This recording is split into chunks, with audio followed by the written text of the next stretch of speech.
Transition, le podcast d'Ostrom Asset Management.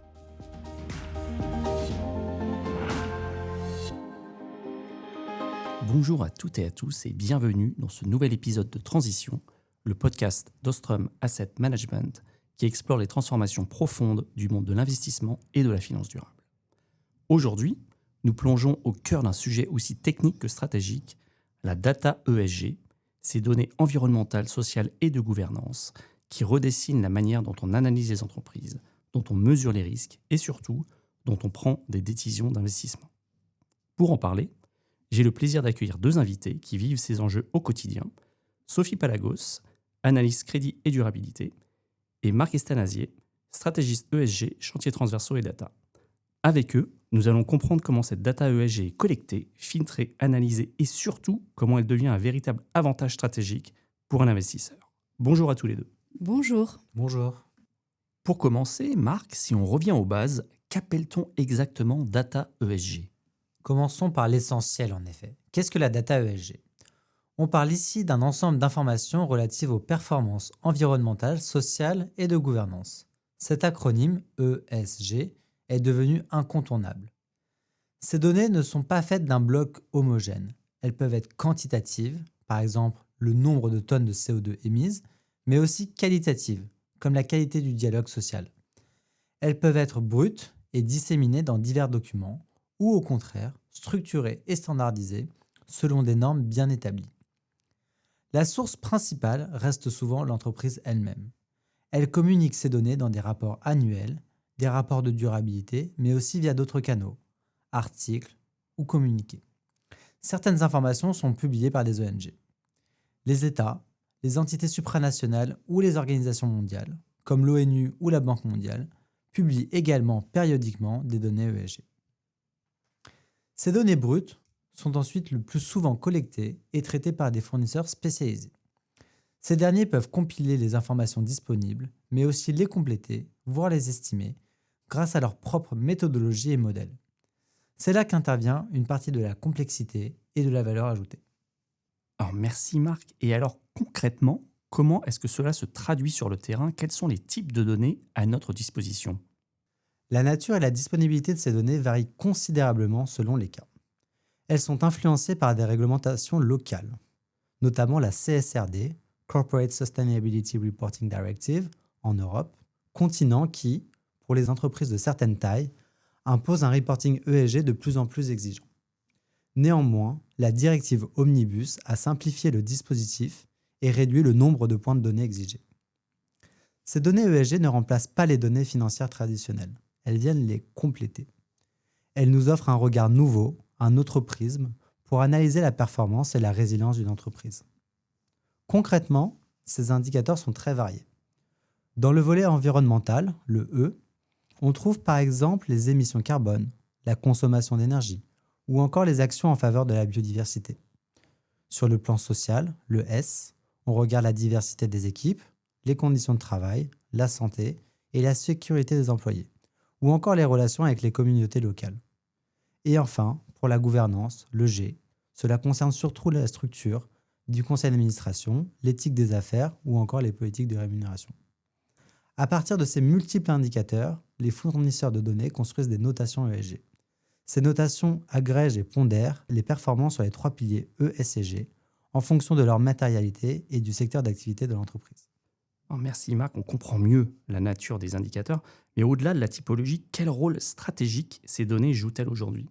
Que ce soit sous l'effet des réglementations, de l'urgence écologique croissante ou par une meilleure prise de conscience des risques ESG, le volume et la complexité des données ESG n'ont cessé d'augmenter. Elles se transforment en permanence. Pour nous, chez Ostrom AM, l'accès à la donnée brute est absolument clé. C'est notre matière première, mais notre véritable valeur ajoutée, et ce qui nous permet de nous différencier dans l'industrie de la gestion d'actifs, c'est notre capacité à analyser cette donnée de manière approfondie, à la croiser et à la contextualiser. Cette analyse de la data ESG nous permet de prendre des décisions d'investissement éclairées. Elle nous aide à orienter les flux financiers de manière responsable, à concevoir des produits d'investissement pertinents, à mener un dialogue avec les entreprises que nous finançons et, in fine, à définir et à déployer notre stratégie ESG globale. Alors comme l'a dit Marc, il y a une explosion des données ESG, qu'elles proviennent des fournisseurs de données ESG, des agences de notation extra-financières ou des entreprises, notamment en Europe. Sophie, comment regardes-tu ces données et quelles sont les limites à prendre en compte? Nous sommes inondés de données ESG qu'il faut savoir utiliser et qu'il est nécessaire de regarder avec un certain recul. Par exemple, les entreprises n'adoptent pas toutes la même norme pour calculer les émissions de CO2 et parfois, le périmètre retenu n'englobe pas toutes les filiales d'un groupe. Une première limite que nous voyons est le manque de cohérence et les faibles corrélations entre les notations fournies par les différentes agences de notation extra-financières. Il est donc essentiel d'avoir des clés de lecture de ces notations, notamment pour comprendre les éléments ESG les plus pertinents de ces analyses. Bref, ne pas prendre un score fourni pour argent comptant, mais le regarder avec un œil averti et critique. Il y a un manque de maturité en général des données ESG et un manque de comparabilité. Autant les données financières sont testées et approuvées et très normées, avec des indicateurs clés comme le chiffre d'affaires, autant il y a encore du chemin à faire sur les données ESG, même si nous avançons. Par exemple, il est difficile de comparer le bilan carbone des entreprises car le scope 3, émissions indirectes, est complexe à mesurer et varie beaucoup d'une entreprise à l'autre. Il manque encore des méthodes standardisées pour pouvoir les évaluer de manière fiable.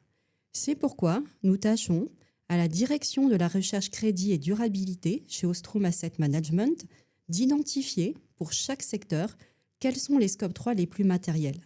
Et nous engageons avec les entreprises pour les inciter à reporter au moins sur cela. Le scope 3 comprend généralement l'amont et l'aval du processus industriel et il est parfois difficile pour une entreprise d'estimer de façon pertinente les émissions liées à l'usage de leurs produits. Si l'on regarde le cas de l'industrie bancaire, où le gros des émissions sont des émissions scope 3, appelées émissions financées, qui dérivent de leur portefeuille de prêts et d'investissement, le challenge d'une donnée fiable et comparable est immense. On est encore loin de pouvoir comparer les banques par l'intensité carbone de leur activité. Enfin, un problème plus global est la disparité des données ESG fournies par les entreprises dans le monde, que ce soit en quantité ou en qualité. En Europe, les entreprises se sont nettement adaptées à ce besoin de données ESG et ont significativement étoffé leur rapport de durabilité. Les entreprises ont aussi créé des équipes dédiées à ce sujet et ont de plus en plus de responsables et chargés des relations investisseurs spécialisés sur les sujets ESG.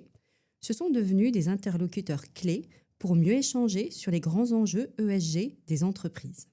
C'est moins le cas aux États-Unis où les entreprises sont moins incitées à reporter des données sur l'ESG. Nous sommes donc dans un monde à deux vitesses et l'écart se creuse. On parle beaucoup de la qualité et de l'explosion des données ESG, mais concrètement, quels sont les défis auxquels vous êtes confrontés au quotidien?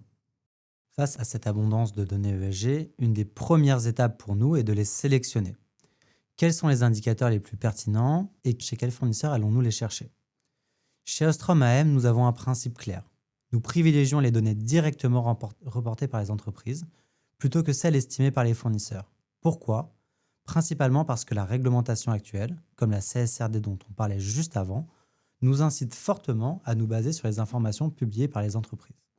C'est une question de fiabilité et de transparence. Cette sélection présente plusieurs défis.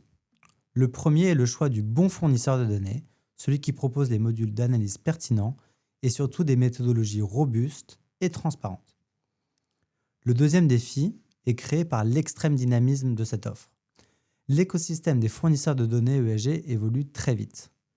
Nous devons donc être constamment en veille pour adapter nos souscriptions, nos outils internes et ensuite répondre au mieux aux besoins de nos clients, à nos propres exigences et bien sûr aux évolutions réglementaires.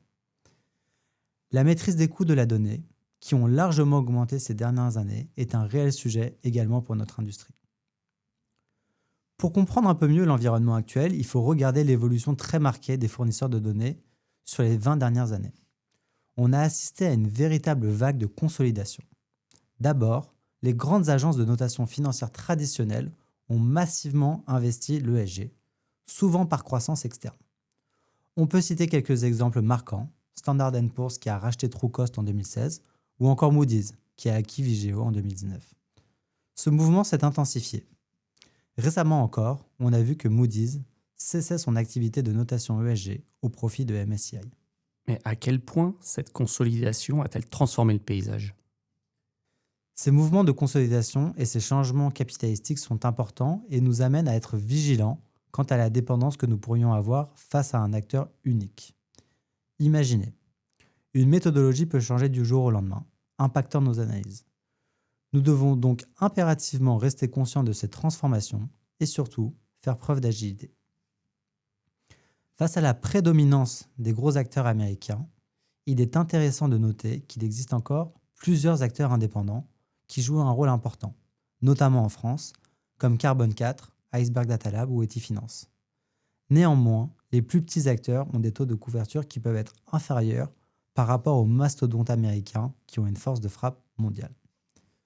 Enfin, le paysage s'enrichit avec une nouvelle génération d'acteurs que l'on pourrait qualifier d'alternatifs, qui exploitent de manière poussée l'intelligence artificielle pour leurs analyses. Des noms comme Clarity AI, True Value Labs ou Sésame en sont de bons exemples. Merci Marc. Sophie, quels sont les enjeux clés des données ESG dans l'analyse des sociétés? Les données ESG sont clés et font partie intégrante de nos analyses des sociétés. En 2024, Ostrom Asset Management a renforcé son analyse de la durabilité en intégrant la double matérialité des enjeux extra-financiers. Cette approche considère que les activités économiques, quelle que soit leur nature, dépendent d'un écosystème, environnement, société, économie, et ces activités ont aussi un impact sur celui-ci. Ostrom Asset Management évalue donc sous deux angles la matérialité financière, la dépendance des entreprises à cet écosystème, et la matérialité d'impact, l'impact des entreprises et de leur chaîne de valeur sur cet écosystème. Nous analysons ainsi les enjeux de double matérialité, E, S ou G, au niveau des secteurs. Et nous identifions parmi eux les enjeux qui sont déjà matériels pour l'entreprise ou ceux qui peuvent le devenir dans le futur. Ces enjeux peuvent être des risques ou des opportunités. La double matérialité nous permet de nous focaliser sur l'analyse de certaines dimensions extra-financières des entreprises que nous souhaitons cibler pour accompagner l'évolution de leurs pratiques et comportements. Cela inclut notamment la transition vers un monde bas carbone. L'un des challenges est l'horizon de temps des enjeux ESG, qui est souvent beaucoup plus long que nos analyses crédits, qui sont sur 12 à 18 mois. Par exemple, le changement climatique s'opère sur des décennies. Ainsi, il est clé de disposer de données ESG fiables et cohérentes que nous pourrons suivre dans le temps pour voir, par exemple, où en sont les entreprises dans leur transition climatique. Cela inclut des reporting carbone avec des émissions absolues et en intensité fiable et qu'il est possible de suivre dans le temps. Disposer de données ESG fiables permet de juger si les annonces de l'entreprise seront suffisantes pour atteindre ses ambitions climatiques. Il est clé de faire un filtre interne pour nous assurer de la qualité, la cohérence, la disponibilité et la traçabilité des données ESG utilisées dans nos analyses. Enfin, il y a une prise de conscience accrue des parties prenantes sur les sujets ESG, que ce soit nos clients, des investisseurs institutionnels ou même la société. Les sujets ESG ne peuvent être ignorés ou traités comme une simple case à cocher, mais doivent être une partie intégrante de l'analyse du profil opérationnel et financier des émetteurs. D'où l'importance de structurer et identifier des données, notamment sur des sujets clés. Aujourd'hui, le climat, demain, la biodiversité et les droits humains, où les défis de données ESG fiables et disponibles sont encore majeurs. Alors maintenant que nous comprenons les enjeux de la donnée ESG, concrètement, comment l'intégrez-vous dans vos analyses des sociétés? Nous avons, à la recherche crédit et durabilité, un rôle clé de support à la décision d'investissement. Nous analysons la solidité financière des sociétés et projetons la direction des fondamentaux. Tout cela dans le but d'identifier des idées d'investissement et bien sûr d'éviter le défaut. Les données ESG font partie de notre processus d'évaluation du risque financier au niveau du positionnement du profil opérationnel d'un émetteur et de la résilience de son profil financier. Ces éléments ESG sont intégrés à toutes les étapes de l'analyse car ils peuvent affecter le secteur d'activité ou le modèle économique propre à la société et peuvent avoir un impact significatif sur sa situation financière aujourd'hui ou à l'avenir. Combinés aux éléments financiers, ils nous permettront d'identifier des sociétés qui surperformeront leurs pairs d'un point de vue fondamental. Ainsi, les analystes identifient systématiquement tous les éléments environnementaux, sociaux susceptibles d'être pertinents pour l'entreprise. Par exemple, dans le secteur automobile, on souligne le renforcement des réglementations sur les CO2 à l'échelle mondiale, hormis aux États-Unis. C'est un facteur majeur pour les constructeurs automobiles à prendre en compte dans l'évolution de leur mix produit et l'électrification de leur flotte. La gouvernance, c'est aussi un élément crucial de l'évaluation car elle peut induire un comportement de direction qui peut avoir un impact considérable sur le risque de crédit futur d'une entreprise. Nous déployons 2 approches complémentaires. L'analyse crédit émetteur, conduite avec un process d'analyse fondamentale et intégrant les éléments matériels ESG, et l'analyse des émetteurs sous l'angle de la durabilité. Cette dernière nous permet d'identifier les thématiques ESG sur lesquelles nous souhaitons engager avec les émetteurs, notamment sur le sujet climat. Un autre usage de la data ESG concerne l'analyse des obligations durables. Dans l'analyse des green bonds, nous examinons la stratégie climat des entreprises. Il est également clé de disposer de données ESG pour s'assurer de la cohérence des investissements effectués par rapport au cadre des obligations durables publiées. Enfin, l'exposition au risque de controverse peut endommager l'image de marque d'un groupe et également lui imposer des amendes financières élevées. On peut aussi mentionner les larges pollutions maritimes liées au pétrole ou les amendes liées à l'utilisation de l'amiante déjà bien connue, mais désormais, l'accès à de plus en plus d'informations fait que tout non-respect des lois, de la réglementation ou autre agissement peut éventuellement avoir un impact sur le profil financier. Notre rôle est d'estimer la probabilité et l'ampleur d'un tel impact. Nous traitons donc les controverses et suivons les plans d'action et de rémédiation avec la plus grande rigueur. Très clair, Sophie. On voit comment ces données viennent nourrir l'analyse. Marc, comment cela se traduit-il à l'échelle d'Ostrom AM ? Qu'est-ce qui fait notre spécificité dans la façon d'utiliser cette data ? Une fois que nous avons sélectionné nos données ESG et nos fournisseurs, on pourrait penser que le travail est terminé. Mais attention, ce n'est qu'une étape. L'essentiel commence ensuite, l'analyse et l'intégration de ces données dans nos processus. Comme le disait Sophie précédemment, ces informations viennent nourrir notre analyse crédit. Elles sont aussi fondamentales pour guider les décisions d'investissement de nos gérants. Prenons un exemple concret. Pour de nombreux fonds ou mandats, nous avons des objectifs de réduction des émissions carbone. Cela signifie que nos gérants ont besoin de connaître précisément l'empreinte carbone des entreprises, et ce, avant même d'investir, mais aussi pour suivre cette trajectoire d'émissions dans le temps. Cela permet aux gérants, par exemple, d'arbitrer entre 2 entreprises. Ils pourraient privilégier un acteur à faible empreinte carbone ou, au contraire, choisir un émetteur plus polluant mais engagé dans une trajectoire de réduction significative. Au-delà de cet arbitrage, les exigences réglementaires, comme le label ISR en France, imposent des contraintes spécifiques. Pour ces fonds labellisés, par exemple, la note ESG globale d'un fonds doit être meilleure que celle de son univers d'investissement. Cela signifie que nos gérants doivent être particulièrement vigilants sur les notations ESG de chaque émetteur. Et dans cette démarche, ils peuvent bien sûr s'appuyer sur les équipes dédiées pour des analyses approfondies et des avis éclairés. Mais les données ESG ne servent pas qu'à sélectionner ou arbitrer. Elles sont aussi un outil essentiel dans notre dialogue avec les entreprises. Elles nous permettent d'engager avec elles, de les encourager dans leur transition écologique et sociale, surtout quand elles font face à des controverses. Et ce n'est pas tout. Ces données éclairent nos votes lors des assemblées générales, nous aidant à soutenir des résolutions alignées avec les politiques ESG établies par Ostrom AM. Lorsque la data ESG est au cœur même de la thèse d'investissement, son utilité est encore plus marquée. C'est par exemple le cas de notre fonds Ostrom Climate and Social Impact Bond. Ce fonds, doublement labellisé ISR et Greenfin, est classifié article 9 et se concentre sur les Green, Social et Sustainable Bonds. Ces instruments financiers sont spécifiquement fléchés vers des projets ayant un impact positif direct sur l'environnement et sur la société. En réalité, la data ESG imprègne toute notre chaîne de valeur, du début à la fin. Nos gérants l'utilisent dans leur gestion pour exclure certains secteurs controversés ou pour construire des stratégies d'impact.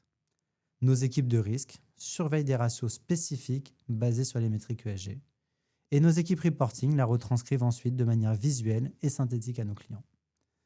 Cette démarche est réciproque. Nos clients institutionnels chez Ostrom AM intègrent eux aussi de plus en plus la data ESG dans leurs propres analyses, même si ce n'est pas toujours avec les mêmes fournisseurs ou les mêmes méthodologies que nous. Cela crée des échanges très riches entre nous et les clients. Comprendre leurs perspectives, leurs propres contraintes et leurs attentes, surtout à la mesure que les acteurs et les méthodologies évoluent, est une composante essentielle de notre relation. Alors pour finir, Sophie, quels sont les atouts d'Ostrom AM qui vous permettent d'intégrer efficacement les données ESG dans vos analyses ? Nous avons une organisation qui combine des spécialistes thématiques, climat, biodiversité, réglementation, à la direction des transitions durables qui compte 9 personnes, et des analystes crédits spécialisés sectoriellement qui sont de véritables experts dans leur domaine. Nous sommes 22 analystes de recherche crédit et durabilité à travers le monde, ce qui fait de notre équipe de recherche l'une des plus importantes en Europe. Avec ces expertises, nous pouvons conduire nos analyses de la double matérialité ESG des sociétés, identifier les éléments ESG matériels pour le profil financier des émetteurs et évaluer si les trajectoires de transition climatique annoncées sont crédibles, nécessaires et suffisantes. Prenons l'exemple des utilities. Les fournisseurs d'électricité opèrent dans un secteur très émetteur de CO2. Même si les utilities intégrées verticalement sont bien avancées dans leur transition verte, des défis subsistent pour réduire les émissions tout en répondant à une demande croissante d'électricité, due aux véhicules électriques, au centre des données et à l'électrification de l'économie. C'est un enjeu que nos experts suivent de près. Il peut y avoir des facteurs de déstabilisation à surveiller sur le chemin de la décarbonation des entreprises.